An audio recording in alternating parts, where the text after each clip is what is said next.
interesante talaga no na ang pananampalataya ay talagang lumalago no lalo na sa mga kabataan sa panahon ngayon pero posibleng-posible pala no sa komunidad at saka sa mga Christian communities. Bishop, no? Balik tayo sa ating palatuntunan no kay Christine.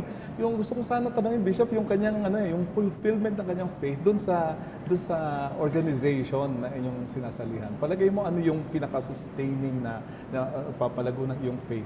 Siguro po yung may kasi po sa amin halos po maraming nasabi ko na po kanina na sobrang dami pong event ng YFL.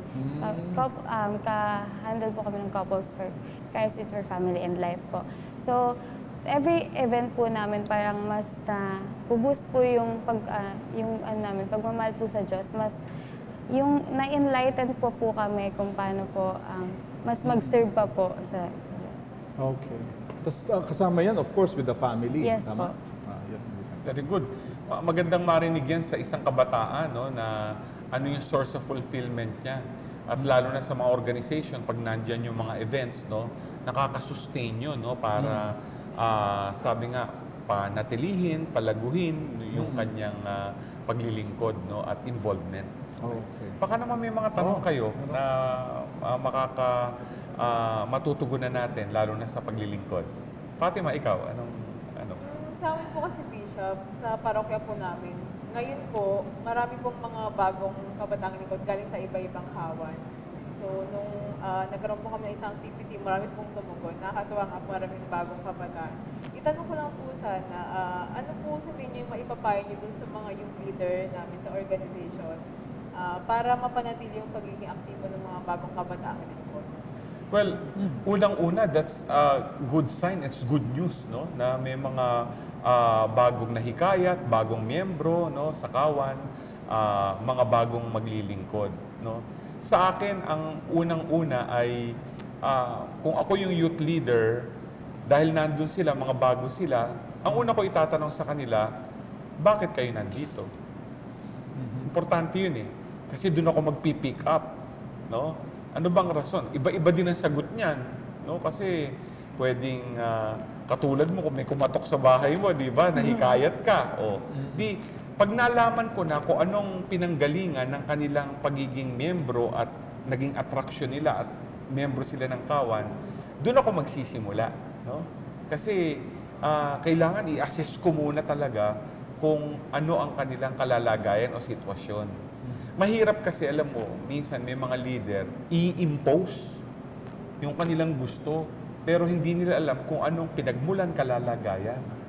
So, kung ang payo ko, kung ikaw ay youth leader at meron ka ng ganyan, no, napakahitik na bunga sa ubasan ng Panginoon, no, itanong mo, no, bakit sila nandyan? Bakit may bunga? Tapos doon magsisimula, no? Kasi malalaman mo din kung anong gagawin mo. Kasi meron dyan, nahatak lang, may pinilit din dyan, o may iba talaga nagtatanong din dyan, makakapagplano ka. So start where they are. Oh yeah, di ba?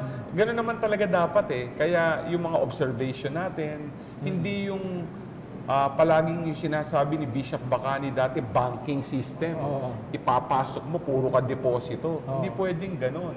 Ito yung magandang pagkakataon para malaman kung bakit ito ang sitwasyon at paano tayo tutugon, no? So, take them where they are. Yan. Ikaw, Christine, may tanong ka ba? Sa akin naman po, Bishop, yung may mga members po kasi kami na naging inactive na po kasi syempre po, sabi po nila busy daw po sila sa mga, may iba po kasi sila ginagawa.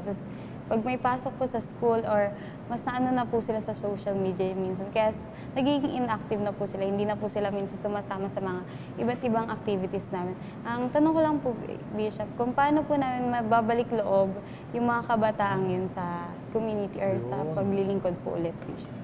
Alam mo, yan, tanong mong yan ay pag-iisip ng mga rason kung bakit sila ay medyo hindi na naging involved, naging inactive. Pero pag-iisip din ng mga malikhain o creative ways, paano sila hihikayating muli. No?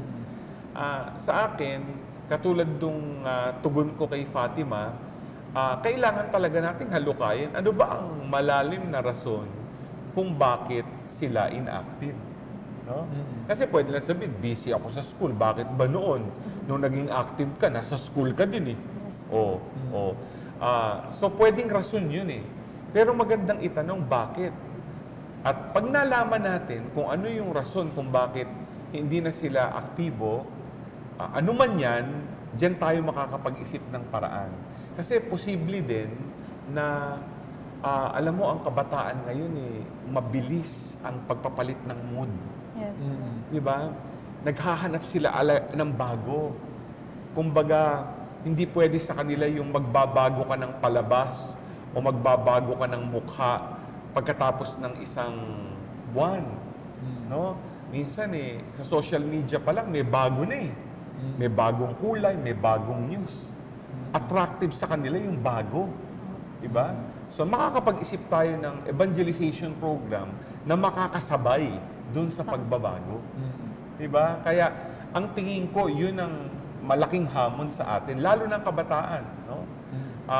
Halimbawa lang, yung ikaw ay magbigay ng diskurso ng isang oras, tutulugan ka ng kabataan. Diba? Bakit attractive ang social media sa kanila?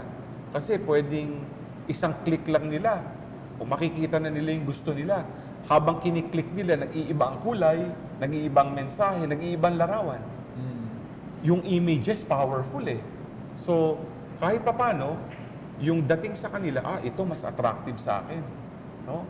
Kaya, makakapag-isip tayo ng estratehiya para makasabay doon. Kung tatanungin mo sa akin, ano yun, hindi ko pa alam. Pero at least, doon pa lang, may pagmumula na tayo para, magkaroon tayo ng paraan for enlightenment. Yes. Yun. Yung sa akin lang, medyo naiisip ko lang yung tungkol sa mga kabataan ay yung the millennial mind eh. Yun lang gusto ko i-bring up, Bishop. Kung paano yung in the midst of yung millennial mind, yung faith pwede pa rin na mapangalagaan. Paano po kaya yun, Bishop? Ay, nako. Malaking hamon yun. Malaking hamon. Pero sa tingin ko, God is with the millennials. Maniwala ka, no? God is with the millennials in social media, no? God will always find ways and means. Sabi nga ni Pope Francis, di ba? Itong digital age is a gift. No? Pwede sabihin natin kalaban, but it's a gift. So it's a gift for us to enter it and to evangelize more and more people. Okay po. So tayo ay magbabalik sa ating palatuntunan. Hashtag blessing.